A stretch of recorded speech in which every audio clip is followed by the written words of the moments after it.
फना तेरी मोहब्बत का दोस्तों पार्ट 2। उस लड़की की हालत देखकर दूसरी लड़की का दिल कांप गया, लेकिन शायद ये सब देखना उसके लिए रोजाना की बात थी। एक बार फिर से बोली, उठ जाना आरजू। लेकिन इस बार भी आरजू नहीं उठी। हल्का सा दर्द मुस्कुरा गई। मन्नत की आंसू में आंसू आ गए। वो एक बार फिर से बोली, उठ जाना आरजू, अगर लेप लगा दूंगी तो दर्द कम हो जाएगा। अब उसकी बात सुनकर आरजू एक बार फिर से हल्का सा मुस्कुराई और बोली, दीदी, लेप उन जख्मों पर लगाया जाता है जिन्हें, वरना वो जिन जख्मों को पता है कि कुछ पलों बाद ही उन्हें फिर से खुरदरा करा जाएगा, उन पर लेप लगाने से कोई फ़ायदा नहीं होता। जानती हूँ क्योंकि ये हमारी किस्मत है, लेकिन फिर भी ये लेप लगाकर मैं तेरी तकलीफ़ कम करना चाहती हूँ। क्या तू तू अपनी दीदी को इतना भी नहीं करने देगी? मन्नत ने कहा। वो बेड पर लेटी हुई आरजू पूरी तरह से पलट गई। पलट दोस्तों इसलिए गई, जिन जख्मों को दोस्तों भरना होता है दोस्तों वो वैसे ही बढ़ जाती हैं। उन जख्मों को दोस्तों भरना आसान नहीं होता जो दिल पे लगे होते हैं। आइए अगले का दोस्तों एपिसोड पढ़ते हैं। उसने पलटने के बाद मन्नत ने अपने कांपते हुए हाथों से पीछे उसके सूट पर लगी हुई चिप को खोल दिया और उसकी पीठ को देखते ही उसकी रूह कांपने लगी। पूरी पीठ लाल नीली जख्मों से भरी हुई थी, जिन्हें देखकर ही पता लग रहा था कि ये जख्म जानबूझकर ये जख्म दिए गए थे।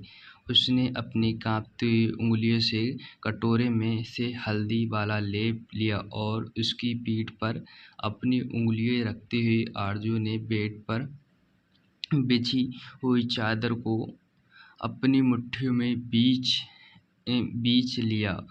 दोस्तों बीचने का मतलब बांध लिया और अपनी आंखें बंद कर ली। बंद इसलिए कर ली क्योंकि उसकी सिसकियां निकलने लगी।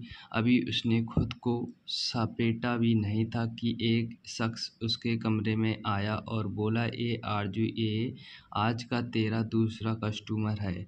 अम्मा ने बोला कि फालतू ड्रामा नहीं करना, वरना तू जानती है तेरे साथ क्या होगा। बाद उसने अपने साथ आई हुई एक आदमी की तरफ देख कर गई थी। शख्स की बात सुनकर वो दर्द में मुस्कुराई और फिर जिन कपड़ों को वो समेटने लगी थी उसने उन्हें वैसे ही छोड़ दिया।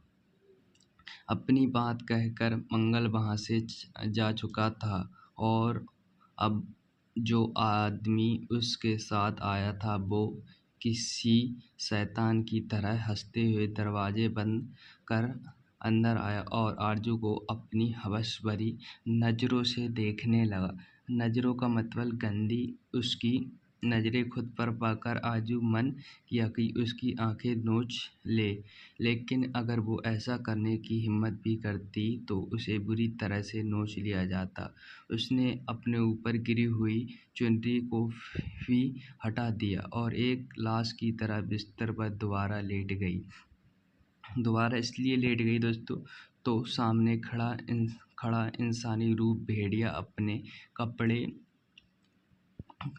कपड़े कल रात तकरीबन 11 बजे आरजू कमरा अभी एक शख्स यहाँ से शर्ट बटन करता हुआ बाहर निकला था। बेड पर लेटी हुई आरजू के जिस्म पर सिर्फ उसकी चुनरी थी। जिस्म पर कपड़े बेशक कम थे, लेकिन आंखों में आंसू बेसाब थे। अपने कपड़े से समेटने हुए वो उठी, उसकी जिस्म उतार कर बिस्तर पर आया और आरजू की लाश के साथ अपनी हवस मिटाने लगा। वो आदमी शैतानों की तरह हंस रहा था और आरजू की आंखों का किनारा आंसू लगातार बह रहे थे।